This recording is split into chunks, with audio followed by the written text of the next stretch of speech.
Salut à tous, ici le compteur. Aujourd'hui on se retrouve pour des histoires d'obéissance malicieuse. L'histoire suivante est postée par Fletcher Marcan. Je dois avouer que j'ai un profond respect pour les personnes qui n'acceptent pas les bêtises de leurs employeurs. Vous êtes mes héros, et j'espère que mon histoire pourra aider quelqu'un d'autre.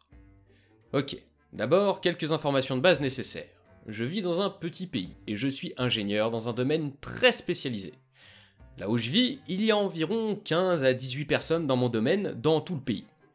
Par ailleurs, les syndicats sont une bonne chose ici, et la plupart des entreprises les acceptent. L'employé en bénéficie, mais l'employeur aussi, car les règles du jeu sont très claires. Claires pour la plupart des gens, comme mon employeur était sur le point de le découvrir. Voici mon histoire qui s'est déroulée de fin 2019 à fin 2020.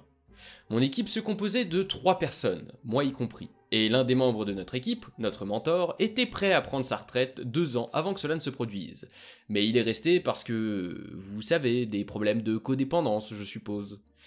Nous avions chacun 10 à 12 ans d'expérience. Nous étions simplement plus jeunes et plus inexpérimentés que notre mentor qui avait plus de 40 ans d'expérience. J'ai vraiment imaginé que nous allions bientôt prendre la tête de l'équipe. L'entreprise est un acteur important dans la région où je vis, mais les choses n'allaient pas très bien, pour les actionnaires, depuis environ 6 mois avant que tout cela ne se produise. Sachant cela, je décide de ne pas demander d'augmentation lors de mon entretien annuel, pour montrer que j'ai l'esprit d'équipe, et je le dis explicitement au patron de mon patron, Monsieur V. Tout va bien, pendant 3 mois. Puis, la bombe tombe. Un beau jour d'automne 2019, je suis convoqué à une réunion avec ma patronne, Madame G. Cette dernière m'annonce qu'elle ne s'attend pas à ce qu'il y ait suffisamment de travail pour mon équipe l'année prochaine. Le Covid-19 n'a pas encore frappé, ce n'est donc pas la raison. Et qu'elle veut donc me réduire à un emploi à temps partiel en ne travaillant qu'à 80%. C'est-à-dire environ 4 jours par semaine, d'ici 3 mois. Je demande immédiatement si c'est aussi le cas de mon autre collègue, et si notre mentor va prendre sa retraite. Eh bien, oui, mais non. Mon collègue se verrait également proposer 80%. Notre mentor allait travailler à 60%. J'ai dit, quoi? Il veut vraiment prendre sa retraite, vous savez? Eh bien, il ne peut pas encore, pour des raisons et tout ça. Je signe donc le nouveau contrat, mais je me sens mal à l'aise car j'essayais vraiment d'avoir l'esprit d'équipe. Et je n'avais pas l'impression que mon employeur prenait ses responsabilités à l'égard des employés, mais qu'il ne pensait qu'aux actionnaires. J'ai également l'impression qu'il ne nous voit pas, moi ou mon collègue, reprendre l'équipe de sitôt, bien que nous ne soyons pas des novices dans le domaine. Je commence immédiatement à planifier l'avenir. Après cela, je commence à demander autour de moi si d'autres employés sont également confrontés à un emploi à temps partiel, en raison de l'absence de projet en 2020. Quand on se retrouve dans ce genre de situation, on veut savoir comment les autres s'en sortent, n'est-ce pas? Personne d'autre n'est assigné en temps partiel, et tout le monde est consterné. Il n'y a que nous 3. Nous sommes ciblés pour une raison ou pour une autre. Certains de nos collègues disent même qu'ils ont eu des périodes de non-travail pendant des mois sans qu'aucune mesure ne soit prise à cet égard. Dans l'équipe, le mécontentement à l'égard de notre employeur est désormais général. Étant donné que notre mentor voulait simplement prendre sa retraite et nous laisser faire le travail, il n'y aurait eu aucune raison de nous faire travailler à temps partiel, nous, les jeunes ingénieurs. Mais non, pour des raisons et d'autres. Alors, que faire? J'ai une famille, 2 enfants, des hypothèques et tout le reste, et cela va porter un coup aux revenus de la famille. Je commence donc à envisager de travailler à côté. Puisque je suis ingénieur, je peux être consultant, n'est-ce pas? Mon contrat de travail dit que non. Mais si mon employeur ne peut ou ne veut pas m'offrir un emploi à temps plein, les contrats syndicaux stipulent que je peux faire ce que je veux du reste de mon temps, et que mon employeur ne peut pas interférer. J'ai également le droit de refuser plus de travail de la part de mon employeur parce que j'ai d'autres obligations. Moi 1, employeur 0. J'ouvre ma propre entreprise. J'achète un domaine, je crée une page web, je commence à téléphoner, à écrire et à faire savoir que je suis disponible pour des missions de conseil. Bien sûr, j'ai vérifié au préalable auprès des juristes du syndicat si cela était acceptable. Ce qui était le cas. Tout est en ordre. Ils m'ont dit que puisque mon employeur m'avait licencié et réembauché à temps partiel, je pouvais faire ce que je voulais le reste du temps. Cela n'aurait pas été le cas si j'avais demandé un emploi à temps partiel. Génial, je vais donc travailler pour mon propre compte. Moi 2, employeur 0. Presque immédiatement après l'entrée en vigueur de nos nouveaux contrats, mon employeur commence à remarquer qu'il y a plus de travail qu'il n'en faut et me demande de travailler plus d'heures. Je lui réponds que non. Malheureusement, j'ai d'autres obligations. Ce n'était pas vraiment le cas. Je voulais simplement prendre position et l'obliger à reconnaître sa propre erreur. Le temps passe. Mon compte d'épargne se vide en 3 mois environ, mais nous parvenons à réduire nos dépenses, de sorte que la mer n'est pas agitée, mais la navigation est loin d'être simple. Les revenus sont un peu faibles, même si je parviens à faire du conseil pendant mon temps libre. Je passe du pain au levain au pain blanc rassis et fade. Je passe de la bonne bière à la Bud Light, puis à l'absence de bière. Ce qu'il faut faire, il faut le faire. Fini le café bien torréfié de la petite boutique du coin. Place à la boue que je peux trouver au supermarché et que je prépare à la maison. Mais je me dis que c'est temporaire. Et c'est alors que tout s'enchaîne.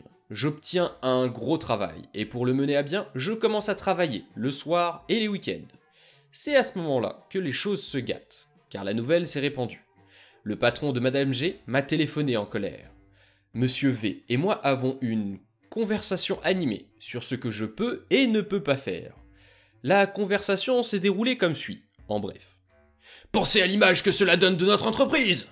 Ce n'est pas mon problème, monsieur V. J'ai des factures à payer et des bouches à nourrir. Ce n'est pas ce que nous avions à l'esprit! Eh, vous m'avez licencié, vous devriez connaître les règles du jeu. Vous ne pouvez pas me dicter ce que je fais de mon temps libre. Vous pensez que je suis heureux de perdre mon revenu et que je n'essaierai pas de remédier à ma situation financière? Vous pouvez travailler plus d'heures pour nous alors! J'ai d'autres obligations maintenant, et je ne peux pas laisser tomber mes clients. Vous devriez réfléchir consciencieusement à la suite des événements, jeune homme! Monsieur V, c'est ce que je vais faire. Merci de votre appel. Vous êtes un knarr pompeux. J'ai ensuite téléphoné à mon syndicat pour lui expliquer la situation. Plus tard dans la semaine, mon employeur a reçu un appel des avocats du syndicat qui ont parlé à Monsieur V et au département des ressources humaines pour leur dire ce qu'ils pouvaient faire et ce qu'ils ne pouvaient pas faire. Et j'ai continué à travailler à mon compte. Monsieur V est maintenant très mécontent et ne me salue plus lorsque nous nous croisons dans les couloirs. Moi 3, employeur 0. 2 mois plus tard, je donne ma démission. Et pour remuer le couteau dans la plaie, quelque chose de remarquable se produit. Mon collègue, qui n'est pas notre mentor, me demande si je voudrais m'associer et créer une nouvelle entreprise avec lui. Oui, c'est une excellente idée. Mon collègue donne sa démission 1 mois après que j'ai donné la mienne et nous commençons à travailler à plein temps dans notre propre entreprise. Les personnes qui dépendent de nos services sont très heureuses que nous entrions sur le marché en tant que consultants indépendants. Les affaires décollent. Moi, nous, 4, ex-employeur, 0. La suite. Mon ancien employeur essaie de nous remplacer depuis août 2020. Notre mentor m'a annoncé le mois dernier qu'il avait enfin tenu tête et qu'il prendrait sa retraite à la fin de l'année, car il aurait bientôt 70 ans. Ils seront donc passés de 3 personnes dans un domaine très spécialisé à 0 en moins de 2 ans et à cause de mauvaises décisions managériales. Je n'ai pas été surpris de constater qu'il n'y en avait pas d'autres sur le marché. Comme il s'agit d'un domaine précis, je connaissais personnellement presque chaque personne, et j'aurais donc pu leur dire que tout le monde semblait heureux avec leur nouvel employeur. Ça doit être nul d'être manager. Oh, attendez, je suis manager. J'ai une excellente idée. Et si on énervait les gens qui sont super durs à remplacer pour aucune bonne raison? Oui, c'est une idée de génie. Pour couler ton entreprise. L'histoire suivante est postée par un compte qui a été supprimé. Aujourd'hui, au travail, mon patron est venu vérifier comment les choses se passaient. À chaque fois qu'il le fait, tout le monde qui travaille ici est stressé à cause de l'enquiquineur qu'il peut être, bien que nous suivions toutes les règles et les instructions. C'est un étranger et sa façon de gérer l'entreprise est assez bizarre. Il ne cesse de proposer de nouvelles règles et restrictions inutiles, et chaque fois qu'il vient sur place, il trie tous les documents de telle sorte qu'il est souvent impossible de les retrouver plus tard, parce qu'il ne respecte pas les règles qu'il a créées. Sa présence est purement agaçante, et c'est encore pire lorsqu'il voit des gens ne rien faire, quelle qu'en soit la raison, qui est généralement d'avoir terminé tout le travail qu'ils ont pour le moment. Surtout lorsqu'il s'agit des livreurs. Et c'est ce qui s'est passé aujourd'hui. Ayant terminé tout le travail que j'avais à faire pour le quart, je suis allé faire une petite pause dans notre vestiaire.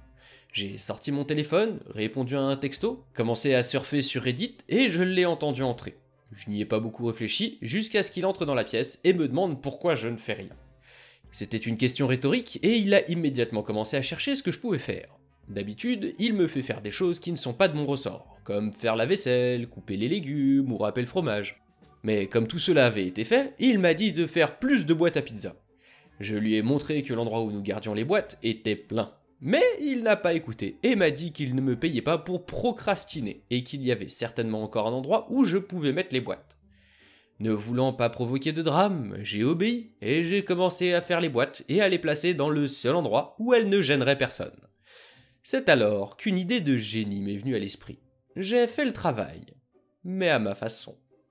J'ai décidé de faire une arche avec les boîtes au-dessus de la fenêtre où je reçois les aliments à livrer et les ai empilés jusqu'en haut. Et j'ai réussi! Et pour ceux qui écoutent, regardez votre écran vite fait, j'ai posté l'image et c'est assez rigolo. Et si vous êtes curieux, quand le patron est revenu, il a fait semblant de ne pas le remarquer et ne m'a pas adressé un seul mot pendant le reste de la soirée. J'essayais vraiment de ne pas éclater de rire lorsqu'il passait devant ma création. Au point où t'en es, Opi, tu peux devenir maçon en création de maisons en boîte à pizza, parce que franchement, c'est une œuvre d'art. L'histoire suivante est postée par Munglewood. Vers 2008, j'étais assistante en radiologie dans une unité de mammographie, c'est-à-dire que j'étais la personne qui accueillait les patientes, leur montrait où poser leurs affaires, leur donnait une blouse et les instructions. Une autre partie de mon travail consistait à maintenir la station de radiologie propre et bien rangée, afin que les surfaces de travail soient claires et hygiéniques. À peu près à la même époque, le film The Secret faisait fureur, et mes collègues s'y intéressaient de très près. Pour ceux qui l'ignorent, il s'agit d'une méthode pseudo-scientifique ridicule mise en avant par Oprah Winfrey, qui promet que l'on peut obtenir tout ce que l'on veut simplement en le visualisant et en le demandant à l'univers. Le mauvais côté de ce conte de fées est que si de mauvaises choses vous arrivent, c'est de votre faute, parce que vous les avez provoquées en envoyant de l'énergie négative dans l'univers. J'ai trouvé tout à fait inapproprié que les professionnels de la santé croient que les victimes du cancer du sein ont provoqué leur propre cancer par des pensées négatives. Je me suis disputé avec quelques techniciens en radiologie à ce sujet, mais j'ai été complètement surpassé en nombre. J'ai donc essayé de garder la tête baissée, de me concentrer sur les patients et de faire mon travail. Ce qui incluait de ranger leurs magazines, livres secrets, Secret Book, et autres matériels liés au secret, The Secret, qu'ils laissaient éparpillés sur les comptoirs. Comme ils me détestaient tous parce que je ne faisais pas partie de leur clique Secret, ils ont décidé de m'ignorer et d'aller voir les directeurs pour se plaindre de mon attitude. J'ai été convoqué à une réunion disciplinaire où j'ai expliqué ma version des faits. L'un des cadres supérieurs était tout à fait d'accord avec moi et m'a même défendu. Mais à la fin de la réunion, on m'a dit de ne plus toucher aux affaires des autres parce qu'il y avait des plaintes selon lesquelles je poussais les magazines dans les coins et que j'avais jeté l'exemplaire du Secret de quelqu'un. J'aurais vraiment aimé le faire, mais je ne l'ai pas fait. C'était une pure invention. En se plaignant de moi, mes idiotes collègues m'ont donc enlevé la partie de mon travail qui consistait à nettoyer derrière eux.